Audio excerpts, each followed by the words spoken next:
Okay, welcome to a second class on Aristotle's metaphysics, and we did book 1 or book alpha, I think it's called. We're now going to look at book 7, which is book zeta, and it's because in these two books Aristotle talks about substance. In other words, what things are. Yeah, we're talking about what things are essentially, you might say, yeah, fundamentally. At their most basic level, what are things? Yeah, and that's what we're going to talk about today. Now, Aristotle pointed out, and we saw this in the first class, that perhaps the pre-Socratics, and I'm not sure that this is a reasonable criticism, but he says perhaps the pre-Socratics, they thought that only sensible things, only the world that you can see around you, the world that you can perceive, only those particular things have substance, yeah?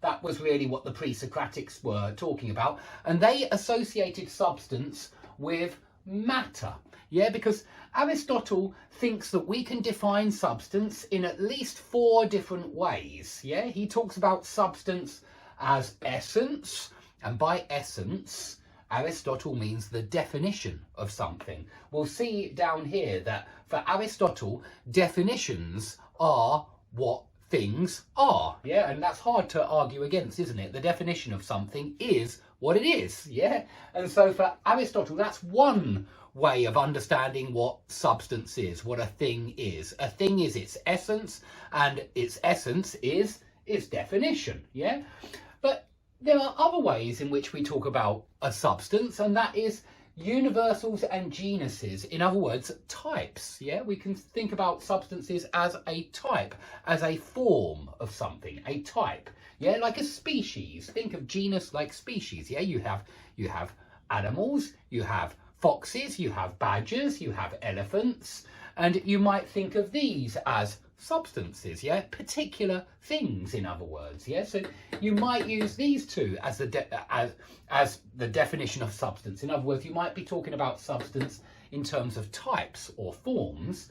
And lastly, you might be talking about a substratum at the very bottom of everything, yeah, something that lies within everything. Matter, yeah, you might think of this as atoms, something like that. That was certainly what Democritus thought, and so you might associate substance with atoms. Atoms and void was what Democritus thought. And that would be another meaning of substance, yeah. And so remember that Aristotle had 4 different types of cause or explanation. There was formal cause, there was material cause, there were also extrinsic explanations, extrinsic causes, so the purpose, why you made the thing, that can also be a type of cause. And so you see that Aristotle is very concerned with definitions. He straight away starts with 4 definitions of substance. Yeah, you can define it in 4 different ways.